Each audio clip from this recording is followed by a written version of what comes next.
I never served in the military, and I don't know firsthand how planes, but I do know from my reading here that in an airplane, a combat airplane, one defense had against an incoming missile, chaff little bits of material that is designed to fuse the missile radar and cause it to explode on the chaff to follow an airplane and destroy its target. Truth here is an airplane. What the defense has told you, chaff. With that understanding, some of the conclusions that were just argued to you escape. How two professionals emailing each other immediately before a trial means that one works all the time and the other no work, just asking questions. No idea how you draw that conclusion because two people hate in an exchange. That exchange happened at a late time. That sample alone, I don't get the allusions to that effect and the volume at which says correct. Plain speculation, which is now the subject, conjecture, position, wild guesses, opinions formed without the base or with information versus facts and evidence. I'm going to tell you exactly what evidence is in the law in the state of Georgia, which will be told by the judge during her charge of the law. But that, Mr. Lewis, doesn't say who gets to whom. Homicide invests a broad and wide thing, involves a number of parts. It does not involve blind to anyone, no matter how educated they are. And it can involve testing. Theory does not mean that you believe that one theory is correct or incorrect, but theories test part of the process discussed. Any conclusion you draw from that is just that, a conclusion. Judges will tell you that the state does burden every element of beyond a reasonable doubt. Now, what every element means is every day, time, place. A case cannot be put up just in 3 witnesses, and the other 14 witnesses are not a time. They are the manner in which facts are, and the state, beyond a reasonable doubt, has to prove every single one. If I don't have witnesses who say that this happened in Gwinnett County or that Tory was killed in Gwinnett County, then that fact wasn't proven, and a jury, so the state has to prove that fact. And it did. Reasonable doubt does not mean beyond all doubt. It does not mean that because one thing might have happened, there's a possibility. Because something is plausible, that is, it is a doubt in the mind of a fair-minded juror who is honestly seeking the truth through all the chaff and all the. It's not something that you have to look for. You don't have to engineer it. You don't have to speculate about far-fetched possibilities where guns defy the laws of physics and just ignore. You don't have to do that. If there's a reasonable doubt, there's a doubt. There's not. Your job as a jury is to seek. Now, how are facts proven in a court of law? Facts proven through evidence. The judge is going to tell you in her charge is, and direct evidence is, I see this pen. This pen is brought into evidence. This pen, like these shell casings, are direct evidence. These shell casings are the shell casings that were recovered from the scene of Tory's murder. The people who touched them, tested them, examined them, looked at them, that is direct evidence regarding the shell casings. Circumstantial evidence is proof of a fact through a set of circumstances. Does somebody see Austin Ford? Direct evidence. Does someone see Austin Ford leave Yellow River Park in Tory's car, traveling from North Deshaun Road to his home at the time at a certain time? No. No one who testified that they saw that. But he admitted those things. He admitted he turned off the phone. He admitted the car, and he admitted that he drove to his home. That is corroborated by his Google information that has his cell phone pinging outside of Yellow River Park and then dark. It has his cell phone moving in a direction from North Deshaun Road to his home at a pace that is faster than the average walking. So circumstantially, it is proven beyond a reasonable doubt that Austin Ford was in Yellow River Park at the time when Tory was killed. Plain and simple. That is circumstantial. There is absolutely no difference in the law in the way to give a direct fact versus a fact is a. Now, as I said, the state is required to prove all elements beyond, and it has to do so by some rules that are set out in a very large series of books called the Code of Vanity. There are rules about what the jury can be shown, how it has to show, how it is proven. The thing is what it's said to be. There are rules that apply to both sides, such as the use of penal in court. There are some rules that apply to only some parties or in some circumstance, and as you saw during the trial, there are objections. That occurs when the state and defense or the parties disagree about the applicable rule or whether or not a question or complies with those. It's just part of the legal process. It happens most judges will tell you that you are the finder. That is your job. The jury's job is to be finder of fact. You decide who you believe. You decide why you believe. Decide if they had the opportunity to see what they testified, to hear what they testified to, if they know what they're testifying about. You base that on their demeanor, the way in which they test. What's the manner of their that's for you to what their motivations are, their interest in the case, and their personality insofar as observant, and the probability or improbability. You can believe all or part of a witness testimony. Well, that thing you said here, that I believe. This other thing, that is your prerogative as a jury. I do want to make a side note about interest in the state's interest in this case is the finding of truth. That's it. The defense attorney's interest in this case are the interests of Austin Ford. The defense attorney works for Austin Ford. His job is to present his case in such a way that it favors Austin Ford. Period. The charges before you are felony murder, aggravated counts of firearm. Now, what are facts that we know? So we know from Dr. Terry that the gun was fired from about 12 inches. That is based on the powder burns and stippling on Tori's head after she shaved the wound. Her external examination, one part of her autopsy, that was performed July 28, 2001. We know that the wound path was straight across Tori's head. It did not have any upward, downward, or left-right deviation. That essentially is a very fancy way of saying it went straight across. It severed a part of her brainstem, and that would have ceased her motor functions, both voluntary and involuntary. What she described as almost deletion. There may have been a breath or two afterwards, but there's no particular way to tell. Suffice to say, she would have died from that wound before she would have had the opportunity to voluntarily move anything, which would include dispose of the gun, get rid of the car, or cause the blood transfer that was found on the thigh. Plain and simple, Tori did not do that. That's not possible. Dr. Terry concluded that she was lying in the position when she sustained that wound. That was based on her observation of the clothing that Tori was wearing when she was found. There were no drag marks. The particulate on her body, on her clothing, basically was still. It was just picked up. Not as if she was dragged across the back. Where the shell casings were physically located is a fact. Now, there's a whole lot about how they be, whether they're pertinent, but where they were physically lying is a fact. Circumstantially, Tori could not have been alone. Tori was not alone. Tori did not move the gun, not the car. Those are facts. Some direct, some substantial, but facts nonetheless. The gun was never found. It's a fact. The car was later found on August 1st. The car was found torched in a nature preserve in the county. Literally burned to the frame. That's fact. The defendant lied for 8 to 9 months. Police, family, over and over again. That's a fact. He volunteered nothing during that time. He did not tell Tori's mother that her only daughter died by her yellow. There was contact very early in the morning on July 28th when Teresa was looking to see where Tori might have been. Austin Ford knew. The defendant knew that he left her by herself dead in Yellow River Park, and he just went after changing clothes. He even gave the police another person to look at. He brought Scoop up time, because don't look at me. Don't look at me. I don't want you to look at me. Look over there. Go look over there, right? Scoop did. We know that there were 2 shell cases present. No, we do not know how they came to be, where they can tell you if they are exactly where they were when they fired. I cannot tell you. I carried squirrels, tell you those things. I know where they were and how many of them there were. For fact, I know, and it is fact, that there were similar markings on the shell in primer would be suggesting that they were fired from gun. They were the same brand of ammunition. That brand of ammunition could be found in Teresa Lang's gun box in the form of live. Those are facts. Jimenez described for you how a semi-automatic hand worked. That primer is struck, bullet and particulate matter, flames, a lot of them come out of the muzzle of the weapon. The shell casing is ejected. How a semi-automatic handgun will. Fact that they eject shell casings. Those shell casings do not, admittedly, travel in any particular direction. They are more likely to throw back and right than they are forward, but nobody said it didn't. If I stood here and emptied the magazine of a semi-automatic handgun, the shell casings would not land in a pile on the floor. They would be kind of in a cone of unpacked. Some over there, some over here, some go a little further, some go. Still a fact. We know what the condition of the ground was. We saw it. It's wet, compact. There's mulch. There's leaves, particulates on the ground. It's not a tile or linoleum. It's not a smooth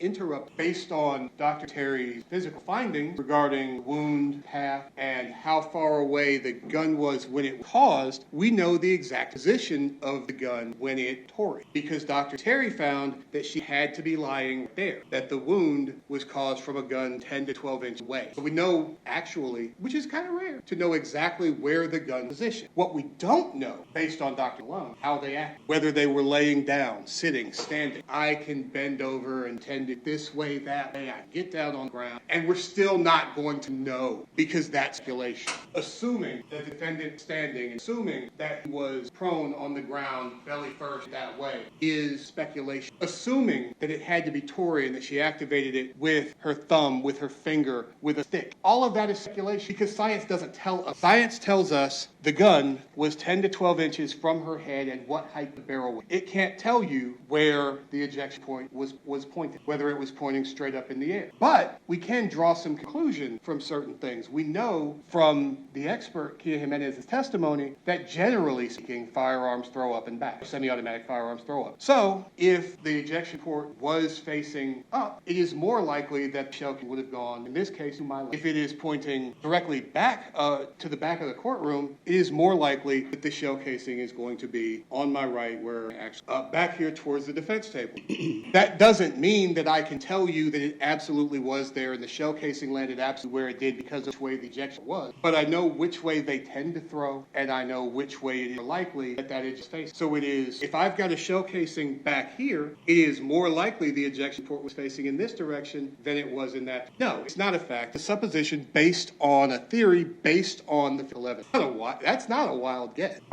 It's a logical, reasonable conclusion based on the evidence. We know that the blood on Tori's thigh were owned. We also know that it was liquid when it was positive. Now, why does that matter? Well, much ado was made about a void in the coagulated blood. Now, the photograph that we looked at was a photograph that was taken after Tori was murdered and after she'd been in the park overnight and maybe an hour, 2 hours after police had arrived at the scene. Dr. Terry told you that blood, when it comes out of the body, is in a liquid form and it's time to coagulate, solidify. So over time, it got into that state. In that photograph, that blood had 6-7 hours to become the state that it was in. It was not in that state when Tori was killed. It had to be in the liquid. I don't suggest to go back to that theory. We know that the only thing Tori had in her was phentermine, which is a drug described for stimulant, and there was no testimony that it would cause hallucination or any kind of wild. We know that the defendant turned his phone off on the way into Yellow River Park. We know that, he told us, and the corroborate. Now, the reason that he gave is not corroborated. It's not a fact, which is that he turned it off. That doesn't make any sense under any set of circumstances. Scared is emotion. It can lead you free. It can lead you to panic. It can lead you to act. But to turn off your cell phone, I'm scared, so I'm going to turn off my cell phone. According to his statements, my friend has a gun and is driving me some unknown place, and I'm scared, so I'm going to turn off the cell phone. And we know, and it is a fact, he lied about, sealed, evaded, and hid his knowledge about Tori's death. Everyone around him, everyone he knew, and everyone contacted Tori's mother, police, period. Went to her funeral knowing he'd left her dead in the dark, self in your heart. Did not call her mother, did not call the friend, the gun killed her. He didn't say that, because that's not what happened. Now, what is speculation? As I said, that's opinion that is formed on the basis of incomplete information or in the absence of whether or not a stovepipe occurred. There is literally no physical evidence that a weapon stovepipe or that it cleared anywhere on that. That's a wild guess as how something may have based on it. What object may have laid in blood at one another? We know that there was blood on the ground. We observed a spot of coagulated blood, a spot where there was. It is speculation to say that there was an object, that there was another object. We see, and I'll show you shortly, we see that the ground is not solid. Blood may absorb into the ground and place deposit other objects. It does not exclude the intervention of wildlife, small animals, rabbits, squirrels, anything that may be alive in the park. We know that Tori was alone from about 11:46 until 6:30. None of those things can be excluded. So to say and go up the screen and say, oh, the gun must have been this way, and look at this. Speculation based on the way you want the evidence to be for your client. It is a fact that the defendant left Tori. It is a fact that he left again that same night after Tori had been murdered and was wearing pants. It is a fact that he turned later on, now early into the next morning, now wearing a different top. Those are facts. Now, this is the photograph. It's largely, now, this illustrates several. This is the wound that was caused by firearms because of marks are particulate matter from the weapon. We all know why. I don't reiterate that again, and why it was. What is in dispute, what is not, is what, if anything, caused there to blood coagulate here, not stick, mold, leaf right there, partial berry. Look at corner near Tori's elbow. This is not ground. I'm not even sure dirt in my, but there's clearly blood absorbed the ground in place. Also part of an acorn. There are other things on the ground. And to sit here and say that it had to be a gun, it had to be this way or that way, that's speculation based on the way someone viewed about evidence there actually is. But that's all it is, speculation. I know there is blood coagulated in one spot and not in another. What I do not know and what is not a fact is why or how. We know this ground was debris of some kind all over. There's sticks, there's small patches of growth, mulch, or whatever this is. That appears to be dirt. There are plants of a tree. We know the ground was in condition, though. By this time, there had been multiple on EMS. Nobody was leaving. That's a fact. That's something that we know. Dr. Terry had encountered 10,000, or examined around 10,000 bodies. She has taught medical examiners. She has taught her end of death investigation to police. There is no question that Dr. Terry is an expert in the field. That field is forensic pathology, period. She is an expert in her field. There's no question of that. Over that time, she has seen exactly one distant side where the thumb was viral, and that is the most plausible way in which Tori could have killed her. That would have had to be to make that shot across the back of her head, straight up, not left or right, at a distance, would be with her thumb. That's exactly 1 in 10,000, and I believe, the jury will recall if I'm right, that was actually a case study and not one that she directly examined herself. If it was one that she examined herself, and I'm mistaken about it, a case study, then that is 1 in 10,000, or 0.00001% of all the bodies she examined would have been a suicide in manner in which the defendant claims that Tori could suicide. Well, his lawyer, not the way he did, because that's different. Dr. Terry absolutely is qualified and expert and determined Tori staying the gunshot path. Her death was almost, there was no movement after brain severed. What position she was in after her death, she was not significantly moved or dragged after murder. Her finding was made, I believe, finalized August 18th or thereabout in 2021. A lot of things happened between August 7th and time of the charge. The car was found. Officers interviewed, spoke to Austin Ford repeatedly. The records from the defendant's cell phone and Gmail obtained by the... None of that was known, or the results of that were known August 2000. Because Dr. Terry fulfilled her role in a homicide investigation. What does the scene and body tell us about how this person died and what determination can be made? And I will concede to you, based on the physical evidence alone, and I'm going to stress alone, it can't be determined how Tori was killed, based on the physical evidence alone. But we have so much more than that. It is not, Dr. Terry is not a homicide, not employed directly by the medical. She does her job, she feels full, and she does so. And she is absolutely the hardest. I don't expect her to leave at night, nor do I expect her to respond to that. Get the Dr. Terry did. Her actual manner of death. So now we look at it. We got this part. Now let's see the other. We know there were no other areas of blood. We know the ground was the condition that it was in. One blood spot on the ground, various types of debris from the trees, leaves, mulch, whatever washed last rain. So we consider whether or not Tori committed suicide. The doctor can't rule it out, nor can she find it to be the cause of death. Because if she could find it suicide, ruled that it would find it suicide. So the suicidal narrative comes primarily and is repeated primarily by the defendant. While Tori's mother may have been concerned herself and that she gun, we're talking about a woman who has just been informed that her beloved only child is dead in Yellow River Park and that her gun is... She doesn't know anything at this point other than those facts. So wild speculation on her part, emotional speculation on her part, can be expected. You're going to run through everything. Just lost child. There is exactly no evidence, none, that Tori asked anybody else to hurt her. The only person you hear that from is from the defendant. We look at this gun war, things to know, and that shot came while Tori was lying down, and that it came in the dark while she was staring towards the sky. It doesn't leave stars. She was looking up. Science or nothing else to tell you. I have no idea why. Down. There is no evidence explaining why Tori. There is no evidence explaining why Tori was what. Maybe it was dark. Don't. Not a fact. Speculation. Sit here and say, oh, it's a picnic and you couldn't see the stars and it was picnic. That's speculation. Based enough. Speculation designed only to serve the defendant. And when we consider what the defendant ultimately said in his card, why is it you say grabbed the gun off the ground and shot herself. And that's while she was standing up, fell straight back, and somehow her braids magically just came out from under her head. Because he's still lying. Had to admit he's there because the cell phone. He had to admit he's in a car because the cell phone says he was in a car. He told you he got rid of the gun in a pond by his house. That's what you do when your friend commits suicide. You throw the gun in the pond, right? Suicide looking way like the defendant is the one tells us that he killed Tory. Doesn't say Tory, but his actions speak way louder than the words he told the Carter did. Didn't admit he was in yellow, told him the cell phone. Didn't mention getting rid of the gun or what happened to it until we knew he was there with Tory when she was murdered. Didn't mention Carr until he paints himself with Detective Carter as this helpful, loving, caring friend who I was so concerned with her. I just gun from her and I hugged her and pushed me away, grabbed the gun off the ground and shot herself in the head. We know it's all. We know it's a lie. He's been lying. The only proof in what he said are the things that are proven by the facts. With everything else, everything that points to him being guilty of the murder he's guilty of, he lies, concedes what he has to, and keeps lying. This is the cover-up of a murder. Period. End of it. What do you do when you've murdered someone? Well, you get rid of the gun. Can't have gun found. The gun might point at me. It might have my fingerprints, my DNA. Got to get rid of it. They find the gun on me, they're gonna know it's like get rid of it. It's like dump it in the lake. I got to get rid of the car. Car that's here is murder. It's got my DNA.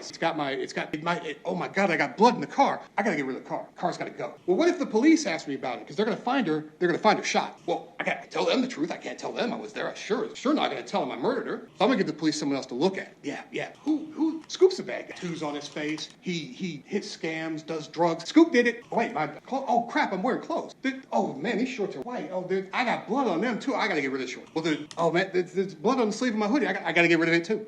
You know what? I'm going to try and act normal. I'm going to act like it happened. You know, what would a friend do when their friend is dead? Oh, well, I got to call her mom. I'll talk to her mom. I'll go to the funeral. I'll do all the things. Ooh, go back to scene. Go, back to where I killed her. I don't know about that. I know my best friend did, but I gotta go. You admit what you have to. They got a fact. Okay, yeah, fine. I was. The car. Oh, well, okay, I took the car. Why? Oh, she told me to. Yeah. She told me. He says that she's got this plan that involves him disposing of the gun in the car, but he also says that it was some impulsive thing where she grabbed the gun off the ground. Hallmark of a lie, maybe. The car turns up in Burke Frank, Nature's Reserve in Cobb County, Burke Frank, and the gun may or may not be at the bottom of a pond or a lake, remarkably down the street. This is the product of conscious, rational, deliberate thought. It's cover-up of a murder. You know, it tells the cell phone to then find the truth using the whole investigation, not fixate on one of those little floaty things in the air, explode and stop seeking. Every witness plays a part. Every small thing about we all. One person may be an another. Everything there is to know about handgun, 5,000. One person may train all of information. Every one of them knows different background. Case you, the jury, who are actually people of different ages, background, skills, experience, get all of these. Get Casey. Yes, you know what? Casey Smith. She was an officer by now. Casey was a patrol officer for a couple of years, and she left. Decided to, but he was trained in how to walk off the scene to make the opposite call. Sergeant Smith was the initial investigator. He played his role. He started the process geofences and trying to narrow down who might have done this. But the case was reassigned to Carl, who, although a new investigator at the time, certainly can't be discounted or sides may or may not have been her first homicide. The facts that she discovered remain facts. Tanya and Teresa Lang knew Tory better than far around. They, unlike, had to have known him. None of the witnesses, including, told you that Tory was suicidal, hell-bent on her own life, nor does a single word in any of the letter that God. She prayed for wealth. She prayed for a solution to problems that are common, needing more money. There is nothing beyond the pale or out of the ordinary. There's not the experience of the average 18-year-old girl. There's nothing to indicate that she would have come up elaborate to end her life on spontaneous urge, grab a gun off the ground, herself away, while her best friend carries off the gun car and tends to happen, because that's far. When you start looking, it happened to have a pure Dr. Terry, the two young ladies from from crime lab, and of course the entire Gwinnett County CSI team, Brittany Barrington, Kia Jimenez, and Abigail Hamill. Every fact that they covered and every piece of information that they gave you is part of the picture. The defendant's attorney saying Brittany Barrington said the shell case hurt. Well, what that means is that he can't tell you how those shell cases came to 908. No one can. No one can tell you what happened at the time that they were fired until the times where they were. We know that. That's what it doesn't mean is that when looking at all the other evidence and trying to come to a reasonable conclusion that we're going to try it on that when the ejection of a weapon facing my right, that shell being in that direction because it still is. Now, does that mean that that's underpinning of the